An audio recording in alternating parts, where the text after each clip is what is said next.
Hi, I'm Janelle, and you're listening to The Moment It Clicked, a podcast about language, identity, and creativity. Is it really possible to feel like yourself in English? Can a second language become a space where you can feel free, creative, even more you? In each episode, I speak with a curious, expressive, and courageous human who has experienced that shift, that click.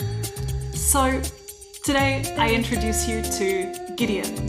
Here we are. I'm so excited to have you on the show, Gideon. So to start with, tell us a little bit about who you are and what you do. Hi, Janelle. Thank you for the conversation. My name is Gideon, and I have a software service for language coaches and also a business program for language coaches. So that's what I do, essentially, where I spend most of my time. And where can people find you if they want to get in touch with you? GideonKuma.com. That's my website. And I think from there, so I'm pretty active on LinkedIn as well.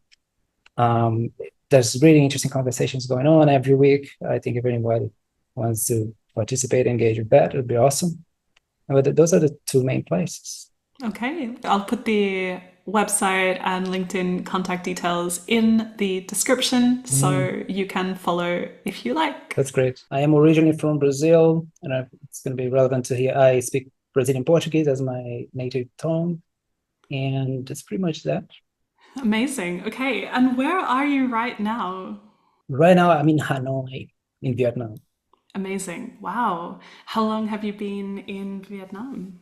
I am passing. I lived in Vietnam before. I'm always coming back, so it's one of my places I always come back to. Right now, I'm sort of passing by. I was in Korea, then in Thailand, and now going back to Korea. So in this area. Fantastic. So we're here to talk about whether or not it's possible to feel like ourselves in English or in our second language, and whether there's this moment when we feel a click. For me, this question is kind of a mystery because some people say that they feel a click and others say that they don't. And so I'm really curious to hear from you. So before we get started, you said that you speak Brazilian Portuguese, highlighting the fact that I guess Portuguese in Brazil is slightly different to the Portuguese that you find in Portugal, and English. Do you think that it's possible? Do you feel like yourself in English? Well, I hope it's possible because I hope I'm feeling like myself now. But there are many levels, right? So it's like maybe in the beginning it was very different, and then there is kind of a developing yourself and finding yourself in a new way of being. So I guess to the question of if it's possible, yeah, definitely I think it's possible. No doubt about that. Yeah. Yeah.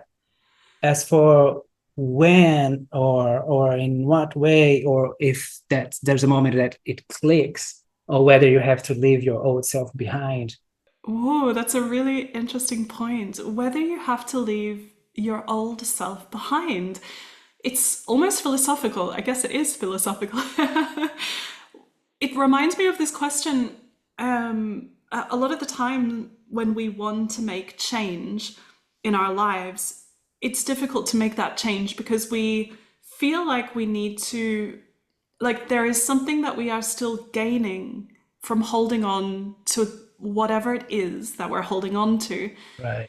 And so a lot of the times you say, what have you got to lose? In English, we have this expression, what have you got to lose? Just try. And so a lot of the times though, we feel like we are losing something in order to gain something, and we're not ready to lose that thing. Uh-huh. So I wonder, what do you think? Yes, I think, I don't know. Well, say it like this. I think for a moment, so it's hard to be two things at the same time. And so in terms of the language, for example, if I'm speaking English, I have to, so we all realize that at some point you have to stop translating. So when we're learning a language, we start by translating, and then we realize nothing really translate. Plus, I'm wasting a lot of time. It doesn't really work like this. I have to sort of embrace a new way of thinking. I need to think in another language. Those thoughts need to pop in my head in the target language, and the translation is not going to work. So that's why when people are learning, they say things like, "Oh, I try to be funny, but I'm not funny, so this joke doesn't work in this language," and it's all that kind of yeah, like I don't feel like myself, things like that. So to some extent, I think we have to abandon a way of being, a way of thinking Mm. that is associated with how we say things, the phrases that we use, because all of that carries some kind of a attitude or a personality that's behind how we say things. And then when you start completely using another language, I think you sort of have to embrace another way of being, another type Mm. of uh, expressing yourself in a different way. So maybe for a moment when you are in this in between, you kind of have feel a little fake and feel like you are leaving something behind. But okay, to wrap this up, I think you do need to let something go, but it doesn't mean it's gone forever, or it doesn't mean you cannot access again that mode of being of Mm. your original language. So I suppose, well, when I start speaking my language with people who speak the language, I will be back in a way of in that way of being. Mm. Sort of transported back. Yeah. Yeah, yeah.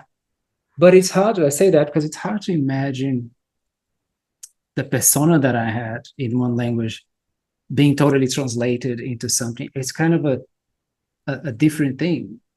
So you think that you sort of change, or the language that you speak changes Mhm. you in a way so that you have different personas. So you have your, for example, Brazilian, Yeah. let's say, persona and your English persona. Uh-huh. Those two don't merge at any point. Well, there's probably a lot of an overlap there. But you do. I guess that's when people go and think, oh, I feel like more like myself, or maybe learning a language is a new opportunity for you to unlock some things that, or it's like a because you have to kind of rebuild yourself from the ground, basically. You have to be like, okay, now I can kind of choose what thoughts are going to come up, or what kind of attitude, what kind of things are going to come up, and a language gives you that initial package already. So I think we talked a little about that. So if a language, let's say English, typically, I think is a direct language comparing to Latin languages. Latin languages are more like you go around and around, and things are not as direct. Maybe Yeah, some other okay. things are even more direct. Maybe I don't know German or some or Slavic language. So that attitude of that directness, it's maybe part of the English persona more, and you have the opportunity to tap into those things more. Yeah, it's so interesting because I think sometimes when we feel more ourselves in a second language, sometimes it's because we relate to that way of being, to that cultural experience. I don't Right. know. I think when I was learning Spanish, for example, and one of the drivers, one of the reasons why I wanted to learn Spanish was to be able to connect with salsa music. And I already connected, let's say, to the music, and I wanted to understand the language that Uh-huh. influenced it, the culture that influenced it. And so when we are talking about how a language brings out something, or a language has something in it, and we feel connected to that, then perhaps, yeah, I guess we start to feel more like ourselves. So, I like this expression, to wrap this up, to wrap my idea up, maybe by speaking that language, you end up feeling like yourself, or that these two versions of yourself merge because you feel identified in that other culture. Right. Right. And it could also, just speaking totally from personal experience, so your identity or developing yourself as a persona or your character. It's something that keeps evolving, right? Regardless of what language you're speaking or if you're learning new language or not. So throughout your life, you keep developing yourself. So so that when you're learning a language, you have a chance to sort of, it's like there's a gap there where you can maybe have more control of how you want to develop those things, those character traits, maybe like the things that are more connected to salsa or to the Spanish world, the Latin world. Maybe you connected with that more as you were learning Spanish, but then now it becomes integrated into your personality and now as a English speaker, you have that added. So it Yeah. could be the case too. That is just an adding on top instead of, Yeah. Like a yeah, sprinkle of flavor, a sprinkle of an extra pinch of yeah, salt. yeah. It is certainly interesting. And I think what we are talking about here, I mean, there are so many layers to identity. And this is one of the topics of the podcast. But identity, the conversation of identity is endless. There are so Mm, many there's so much research on identity and what it means and where it's developed and how and is it our parents, is it our socialization when we grow up, who we mix with. There are so many levels to yeah. identity. And I guess here within this podcast, we are focusing on the very small section of that, which is, or maybe not so small, actually. I think it's quite a big part of it, but a little section of how our identity is shaped by the language that we speak, or the languages that we choose to speak. So I think we can summarize this little section through this lens of identity, but Mm, also think about, yeah, I mean, personal experience. So, in your mm. experience, do you feel like yourself, I don't want to say the same person, but do you feel like Uh, maybe it's easy to ask, can you separate yourself into your Brazilian self and English self, or are they completely combined? what I feel is that they're very different, but what I cannot say for sure is if it's just a natural evolution of myself or if it's, oh, I went into a new world and now that's very different. So is it because there's no way to split test our lives? We don't know. If I just stay there, then I'll be able to compare precisely. But We can't live two lives at the same time to make the comparison. yes, Reminds me of this film from like, I don't know, maybe the 2000s, Sliding Doors, where you see, I think it's Gwyneth Paltrow, and basically you watch her two lives playing out depending on this one decision or something that she makes or something happens, and so you see, yeah, you see her life in simultaneously through the two different decisions. So unfortunately, right. we can't do Yeah, that in real life. yeah, yeah. But yeah, I do definitely feel like myself. I just don't know. Yeah, there's these details of whether it's a natural change or if it's just a language. I would feel different in another language. Uh, yeah, Yeah, yeah, like the natural progression of who we are. Yeah, I don't know if I'm thinking about myself now, and I don't know uh, if I would be who I am today. Like, would I be the same person? Definitely not if I right. hadn't. Do you feel when you speak other languages? Do you feel like you're accessing a different version of yourself? It's a good question. He was like, "Hey, Spanish." Well, I once had in another podcast episode with Claire. I think it's in season one, episode 5 or 6. She mentions this idea that if her friends saw her in the United States, her friends from the United States seeing her speak Spanish, that they wouldn't be like, "Oh my God, who is this girl? And what have they done with Claire? Like, what have they done Uh, with, you know?" She says that she doesn't think that there would be any, they wouldn't be horrified, they wouldn't be shocked to see her in a Spanish environment. And I really liked that visual. And I was thinking about my friends back home in Australia. If they saw me speaking Spanish, or I don't know, I don't think they would be like, oh, what have you done with Janelle? Like, where is my Uh, friend? I think that I am the same person, and I show that I am the same person. Of course, we develop as people, so will there be changes from when I was 12 years old? Yes, of course. Or even 18 years old, or 30 years old, and now in a few years, 40 years old. Like, there are, of course, there are changes, but yeah, I don't think that they would be shocked. So, yes, I do feel mhm. like I'm the same person, and I feel like Spanish has influenced my life, and also the cultures and traveling that I've done has influenced my life. I tend to see it as very connected. Culture and language, for me, it's so connected. I know that some people make it very distinct. I like to think as a very connected thing. That's let's say if you are in Japan, you may not be speaking Japanese right away, but you start picking up the cultural cues and the attitude, and you become more formal right away, even become more shy. You kind of start adapting really fast, and which is interesting. So many layers, many levels. I had an experience in Yeah. Japan once. I think I was 15, and I grew up in Singapore and Japan as a child, and then my dad moved back to Japan, and I went to Cool. visit him as a teenager because he was living there.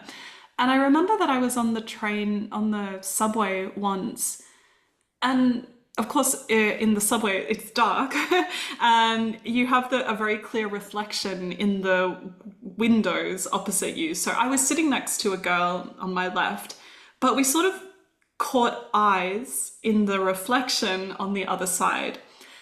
And so we saw each other there. We didn't look at each other side by side, but then we did. We sort of turned to each other, sort of giggling, as it's sort of Uh, a stereotype in Japan. But yes, she sort of giggled, and I turned to her uh, and said like hello in English.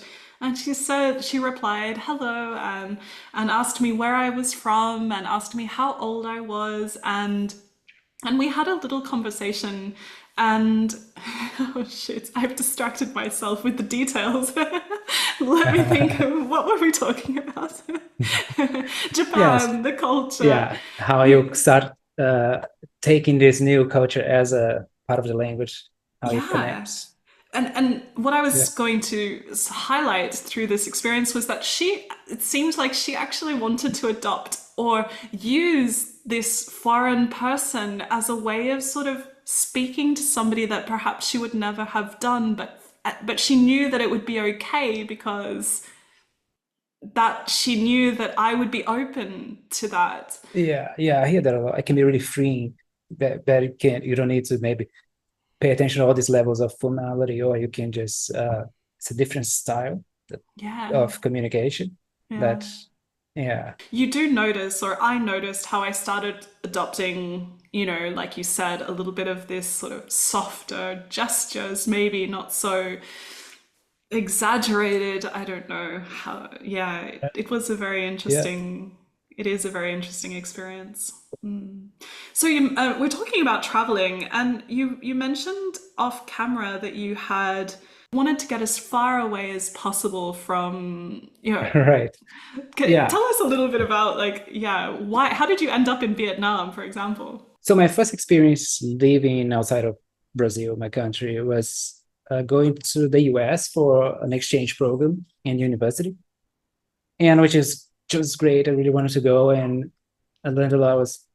And then coming back to Brazil, I wanted to travel again, and I had some options there, and my choice was to go as further away as I could in terms of what's the weirdest country, what's the most different.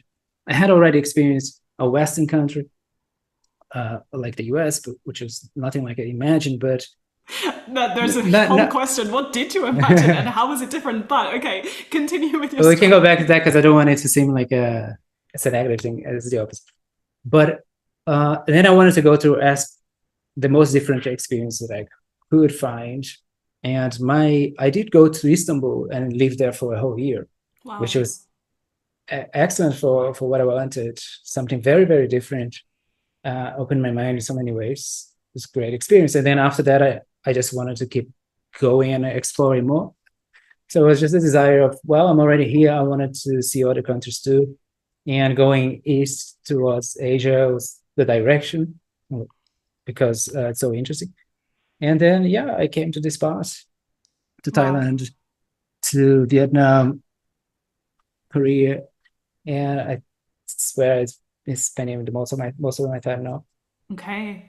It's incredible, you know, how different parts of the world attract us, and maybe even these dreams that we have as younger people to go to a certain place perhaps don't fulfill the dream. I don't know if that's Uh-huh. what the US was like for you, but Yeah, what I would say there on that note was that going to the US, so you see so much of the, like in TV shows, you see so much of the Western world, especially the US. You think you know. So I thought, well, I've seen the movies. What? How different can it be?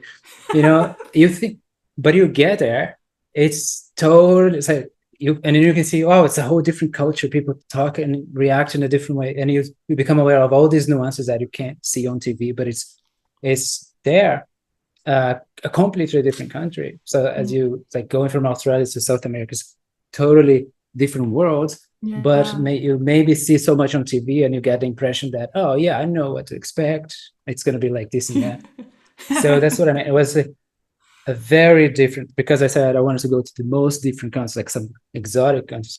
But now looking back, I think living in the US was a very exotic experience, a very like Yeah. foreign, weird, different, and Yes. mostly in a good way as well, because I like it. I agree, Yeah, and I'm thinking how many people listening would love to go to Brazil as one of those exotic foreign places, you know? And so it's very interesting how yeah, your country could end up being the dream for somebody else to all experience, right. and it's pretty cool. So Mm-hmm. going back to this idea of like whether or not, so we've talked about identity, like if we can feel like ourselves, but then is there this moment that you felt where you actually sort of one day, I don't know, woke up and said, huh, like, wow, this me and this other me are now one. It was more like a change, like an evolution or a transformation.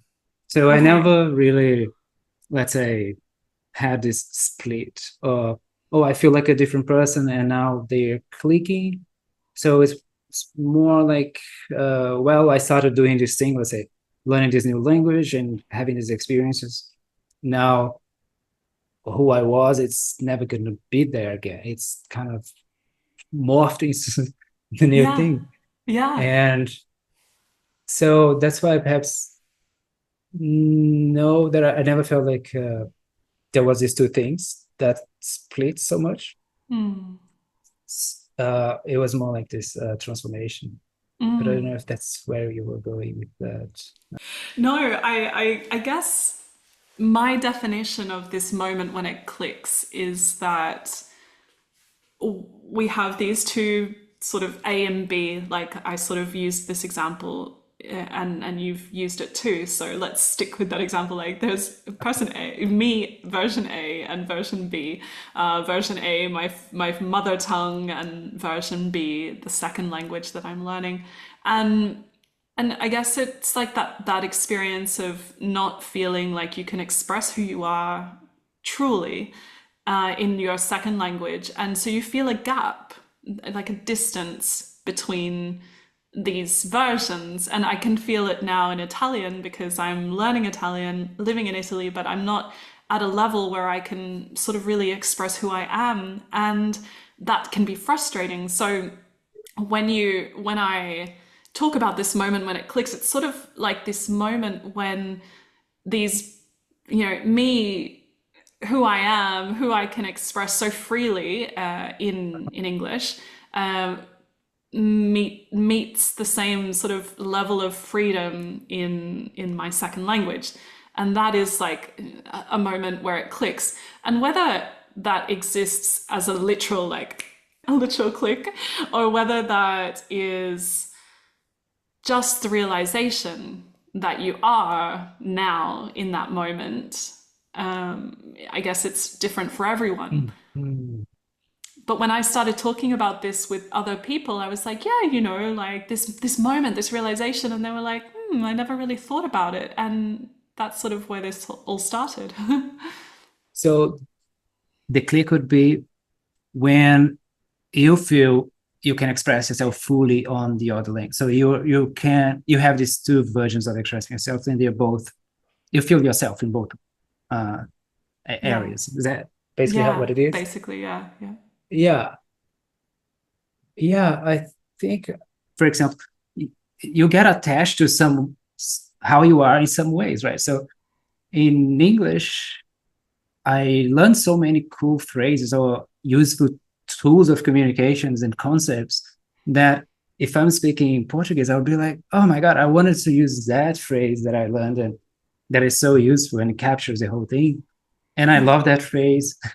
And then I have to let it go and then find another one. And I'm sure there will be another one I can find and be as useful. But I love that one. So you have to be like, oh, okay, there's some compromise or sacrifice that you have to make. Uh, but yeah, you do. If the click is in the sense of I can feel as natural and feel as myself in the other language, yeah, definitely. There's a moment. I had many clicks, let's say, uh, where I felt like, oh, it's happening. Oh, I'm becoming that.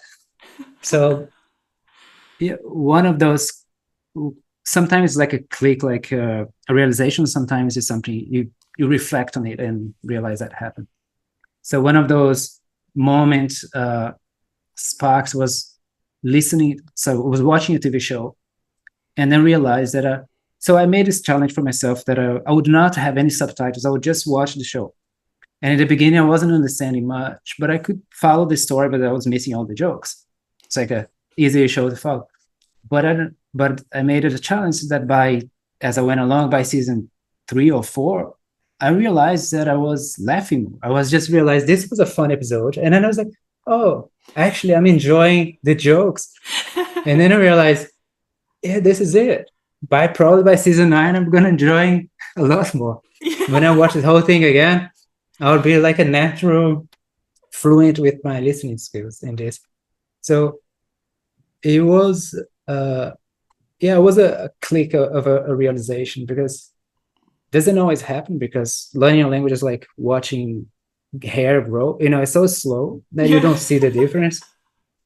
And then at some point you have to look back, oh, I can do that. yeah. So yeah, that was a click moment. But other than that, it was just a slow, long process. What is creativity for you?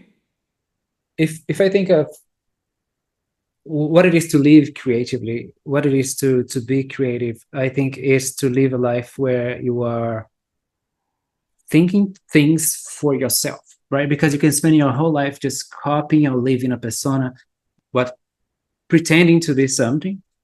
So that is not really creative. That is copy. That is just pretending or trying to pass as something.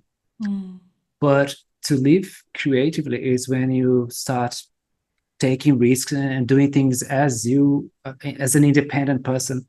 So it's like mm, being free to express yourself and being yourself in the sense that it is whatever who you are and it's not a copy or you passing or you trying to be, when you're a teenager you're mm. trying to be something, but it's not really Yeah. the truth of what you want to do. So I think creativity is connected to uh, being independent in your thinking and being brave enough to say what you think in the Mm, moment with what you mm, have, with the best information that you have in the moment. mm. So that's the main thing about creativity. And even if you got me expressing myself is very similar to someone else, it's still I'm being creative. I'm feeling creative now. You see what I Yeah. mean? Yeah, I see what you mean. Yeah. Definitely. I find I almost got goosebumps with you talking about it because we can have we can be laughing 1 minute and then say, okay, but what do you think about this? And then my concentration might just, everything solidified in what you were saying. I think it was really quite powerful, this freedom to be who you are, not to copy anybody else, even if you may be similar, but what you are expressing is truly you, and having the freedom or the courage to do that. I guess the courage brings the freedom, but yeah, I guess that word, it's so often attached to some sort of a prestige of you have to be a genius, a creative. It's like it's like a status, and something is creative, is novel, unique, and it's gonna create.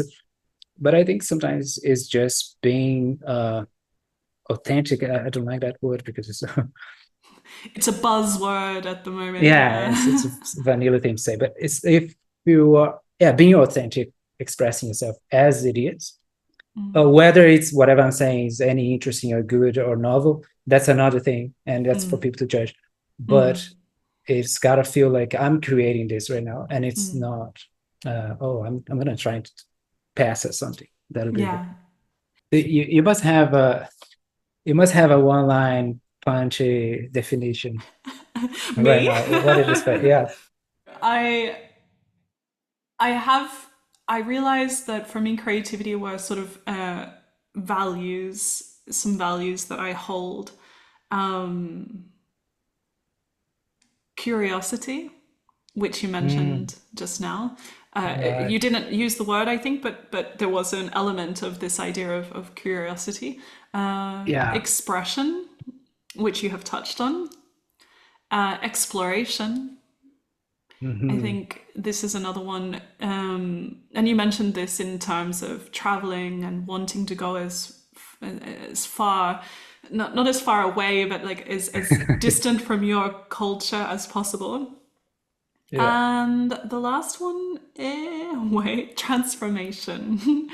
Transformation, but sort of the power to be able to transform. So with who we are in a sense, so the values that we have this, the power to transform, and that can be something like the recreation of something innovative, or taking something that exists, and building on that and creating something new from it, would be Right. transformation, the power to transform. But I also think for me it's sort of a value in terms of how to, if we have the power to transform, then we should use it. And I think we all have the Hmm. power to transform.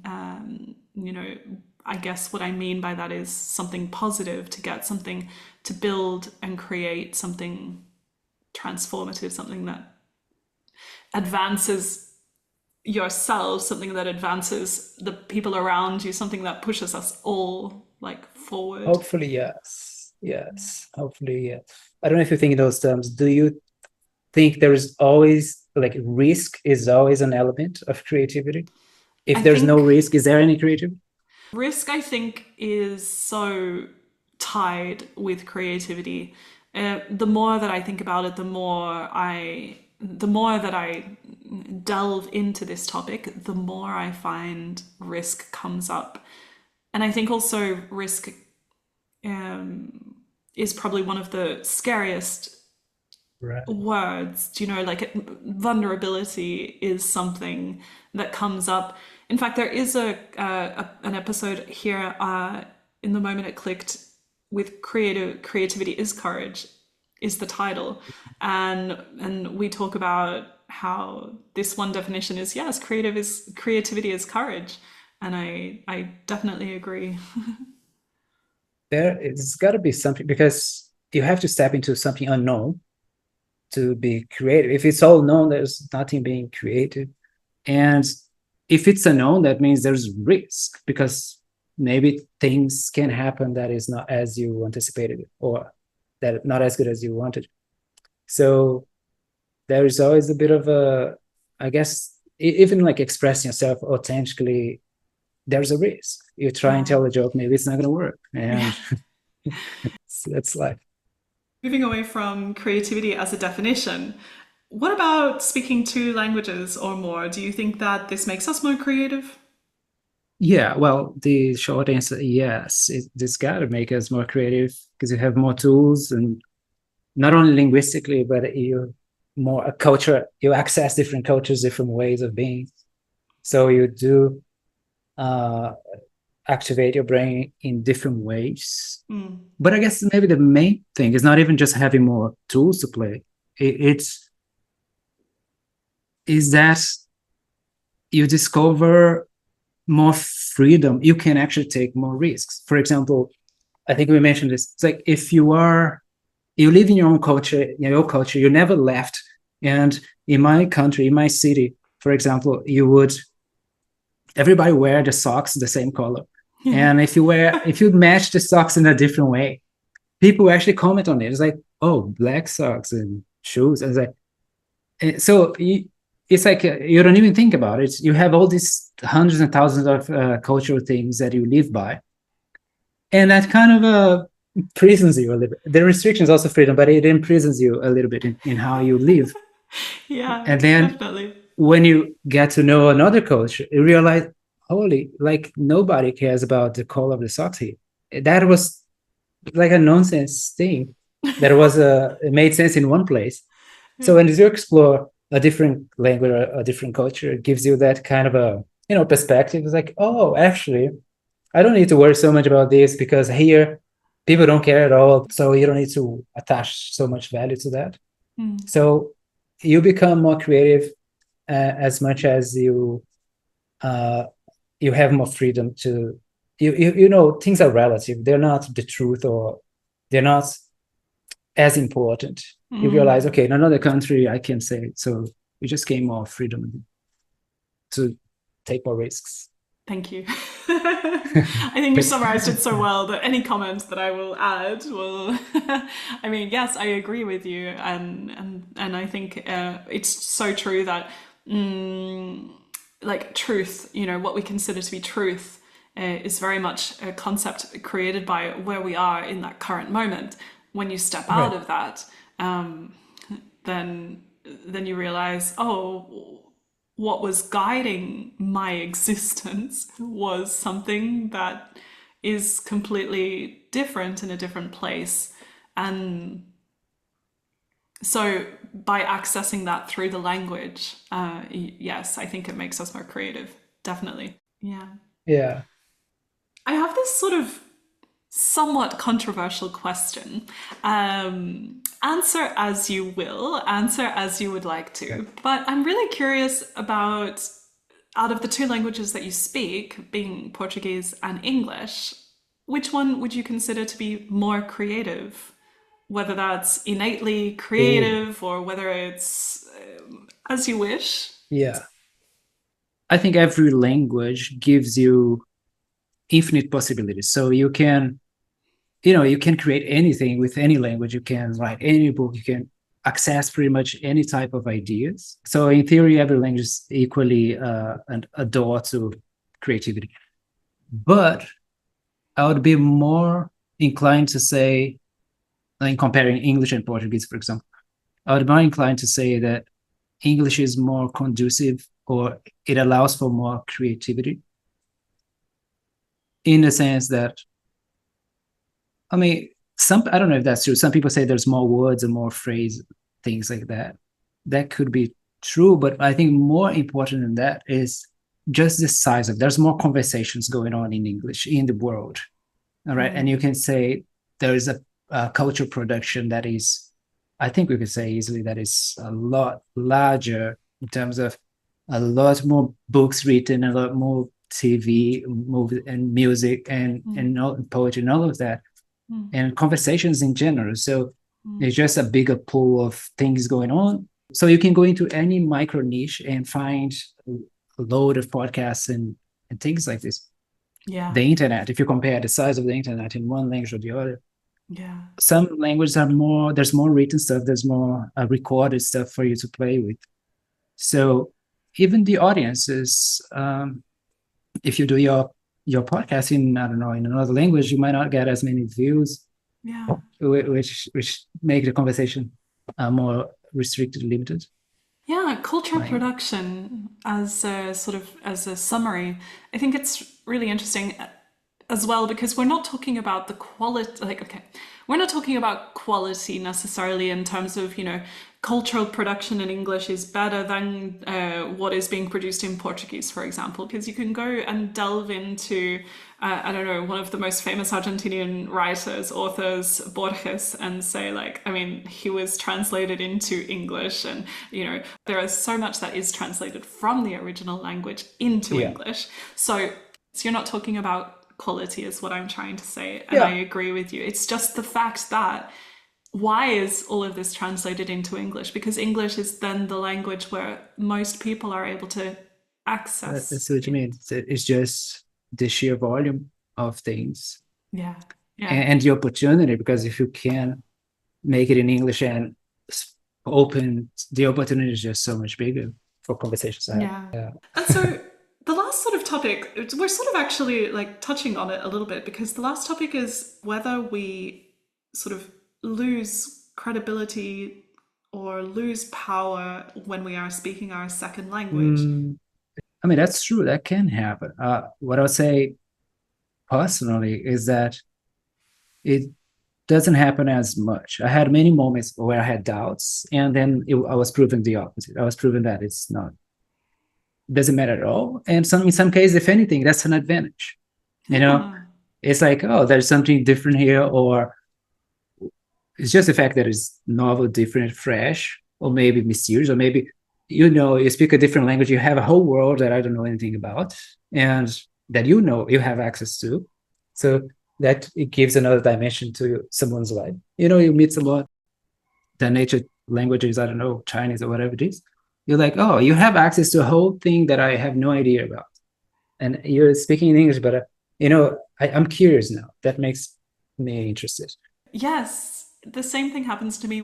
There are uh, so many ideas out there that we don't have access to because we don't speak the language. Mm.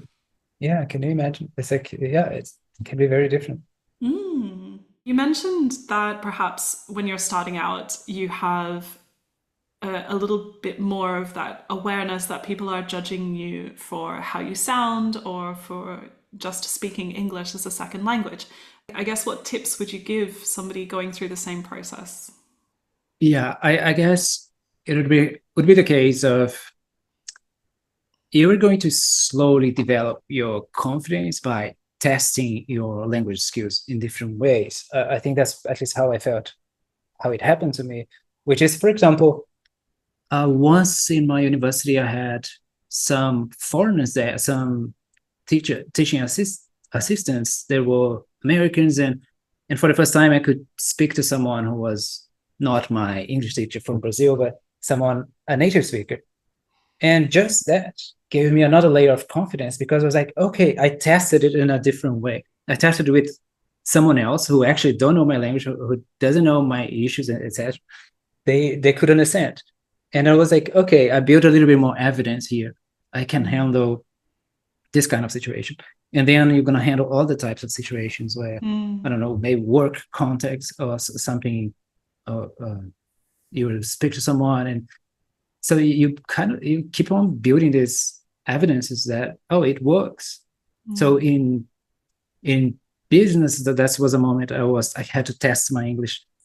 Much later, I was already really confident in my communication skills, but when I started my business, I had to test my language skills in other ways, Yeah. like selling or speaking to people. And being, for example, in selling, it's very scary because you think, oh, maybe they're gonna judge me, or they don't trust me. There's that kind of authority and issue. And then when I had the first case of people like, yeah, let's go. How can I send you the money? And then it's just real world evidence that, okay, I don't need to worry about it. It's only my mind. And you keep on going on and on. So I guess Yeah, that's how incredible. you go through that of it's mainly in your head. Oh, is people judging me? Just Yeah. keep on going, find ways where they're not. So Yeah. you start trusting them. Yeah, it's almost like our brains are set up to believe the negative before, like, so we will constantly be searching for evidence to prove that we are being judged rather than Right, trying to build the other side of evidence where we are not being judged right, or where we are. So putting the focus on growing that bank of right. evidence rather than perpetuating the evidence that shows us the sort of the the negative. When you are learning a language, it's very hard for people to understand you. That's net. It's not only always a case that they are kind of judging you or being not trying, not making an effort, not giving you enough patience or anything. It's just that it can be hard to understand. And I guess you've got to be patient to yourself and be like, okay, I need to get better at this. I don't know any other way or other type of mindset that can help someone go through those frustrating moments. Even it's like one of the click moments that I had was looking back. So one day I realized that, wow, it's been a long time that nobody comments on my language skills anymore. Nobody give me a compliment. It's like, because people used to say like, oh, your English is good. Oh, it's like things like that. I don't know why, to make me feel good. But I know that at some point, nobody was saying that anymore. And then I was like, oh, that must be a good thing because they're not even thinking about it. We're just talking. And it's great. It's like that I'm a normal person now. They're treating me as normal, as equals. You're gonna get to the point that nobody's gonna even compliment you, not even care about what language you're talking. You're just gonna be communicating. Yeah. But it's hard to, I mean, you gotta go through it. There's no easy way until that's more effective. Yeah. So I have found our conversation so interesting and so deep on so many different levels, and I love these types of conversations. So I'm going to dare to ask you if there is one final comment that you would like to make. Well, I no, it's been awesome. Yeah, it's really nice talking to you. I engaging. Really like it. So I don't know. A final thought would be, I don't know if it's the main thing we talked about here, is I like when we talked about creativity and going to the unknown. So that's one thing. Taking risks is part of learning the language, and which is connected to you take a risk and then you build evidence that, oh, that worked. And it's sort of a slow building blocks, putting all these things together, and then you sort of get there. And I Yeah. think it's normal. So I think the other day I was remembering something most people don't remember, which is the time before they learn how to read. Mm. And I don't know if you had that moment. What was your life when you couldn't read? So you're looking at magazines and you're like, what? And I remember this really well from, well, I couldn't read. And I remember having a question in my head, am I ever going to be able to? What if I don't? What if I'm not able to read? And it's like I had this anxiety. Oh, the only thing I want is to learn how to read. And I had this thought a lot about it apparently. And I was for, it's a ridiculous thing. Of course, you're going to learn how to read. If I could go back and say, oh, if you go through the process, you learn, it's not a big deal. But when you are there, you think it's a massive deal. It's the biggest deal of your life when you are four, or before you learn the skill, Yeah. right? And I had absolutely the same feeling before learning English. I had a long period where I was like, what if I don't make it? What if I don't ever become fluent, which is possible? And it's a very scary thought. But what I would say related to that is just like you learn how to read, if you keep going at it, you will get to the other side. It's almost guaranteed. That's what I want to say. It's pretty much a guarantee that you will be as fluent and feel natural. If you don't feel natural right now, you will get there. If you pursue your interests and you keep wanting to get there, Mm. it's guaranteed. If you want, you will get there. And it's not like a massive effort that you need to optimize and really find the absolute best ways of getting there. I mean, there's 1,000 ways of climbing a mountain. You're gonna find your way and get there. And you will look like a fool. You will sort of make mistakes. I was the type of learner that I had to analyze everything before I opened my mouth, and I had to know what's the perfect way of saying things. But so that because of that, I learned very slowly, and I took me longer, and it was so much more painful than it needed to be, just because I was like obsessed over analyzing things. But the reality is that you will always look, you need to look like a fool before you are not. So that's part of the process. We need to accept that it's gonna sound bad. Not people are not gonna understand. They're gonna judge you, but that's part of it. I think if accepting it's just makes it's easier. Yeah. Awesome. Well, thank you again so much for joining me, and it's been so much fun. I've really appreciated your ideas, your thoughts. So thank you. Thank you so Well, much. thank you. Thank you for the chat. The Moment It Clicked is proudly brought to you by English Creative, where creative professionals reconnect with their voice and become themselves in English. Follow me on Instagram at English_creative_hub for reflections, stories, and inspiration. And don't forget to sign up for the Create email, your bi-weekly dose of English, designed to keep you inspired, informed, and most of all, creative. Until next time, keep exploring, stay curious, and let your creativity shine in every language.